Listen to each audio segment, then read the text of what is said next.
Lapit na umuwi yung college friends ko sa Pilipinas. Papatay ko sa kanila tong famous Japanese breakfast na natto. Ako to si Natoy na mahal ka. Natitikman ko pa yung soy sauce niya. Tapos meron din siyang mustard. Alam namin, nilagay natin yun eh. I don't like it. So ngayon, nandito na kami sa bahay and itatry nila tong natto. So ang magka-team is si Nathan and Pao and si Jello and LM. Ito is fermented soybean na healthy breakfast kadalasan ng mga Japanese. So tatry natin siya. Buksan nyo. Yan. Ito sa akin. Ayan yung itsura niya sa loob. First is tanggalin nyo muna yung soy sauce and yung mustard. Yan. Good job. So ayan na. Chabibo, mag-ambag ka. Itong dalawa hindi sila nagkakasundo. And then, after mo ilagay mustard and soy sauce, mix nyo ng sobra hanggang sa maging isa na lang siya. Hindi nyo na makita yung mustard. Para talaga siyang suka, yung niya texture. So ayan na. Okay na, sino una magta-try? Oh, Jello daw muna. Jello muna. Ano ni Jello? Damihan mo. Yo. Ilapit mo sa bibig mo. Ano ba? Ginagalit mo ko eh. Game? Anong lasa? Akin naman. Nice. So, sinong ino-nominate mong next? Medyo lang siguro siya, aftertaste. Maalat-alat. Because of soy sauce. The texture, okay naman. Medyo slimy, parang saluyot. Saluyot.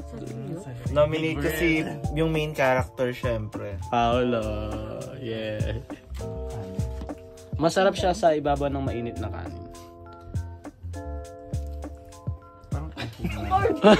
Ano? Ano lasa? Hindi ko talaga.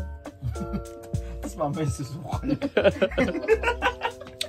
Natitikman ko pa yung soy sauce niya.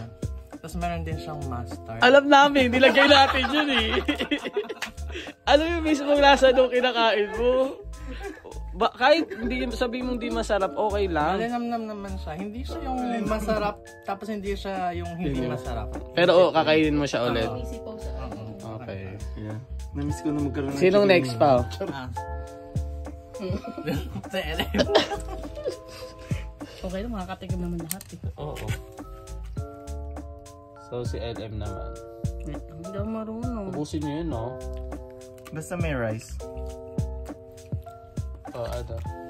Sure, yeah. Is it something that you would consume? Okay lang. Pero kakainin mo siya ulit Acceptable. pag may choice ka? Pag libre. Ikaw bibili, hindi na lang. Oo. Pero kasi 78 yen lang 3 piraso na nito eh. Kaya isa rin siya sa famous na breakfast. Oo, sinado ni Nathan. It doesn't smell good, to be honest. Yeah. Pero let's give it a try. Erwan. MC din Erwan. I don't like it.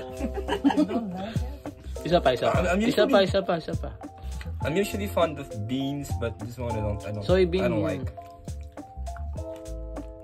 Isa pa. I don't like it, pero sumubuko siya ng isa talaga.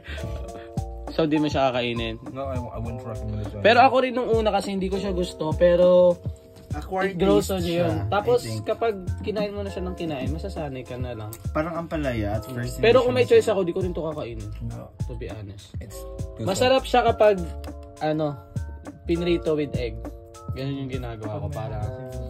So, ayun lang. Yun lang. So, ba't siya naging breakfast? Healthy siya. Takamura. Mas mura. So, ayun siya. So, yun lang. Sa mga nanonood, try nyo din. Kung may chance kayo. Anong pangalan? Natto. So, yun. Bye-bye na. Bye-bye na kayo. Bye! Si Nato to ang nagmamahal sa'yo ng tuna. Sayonara.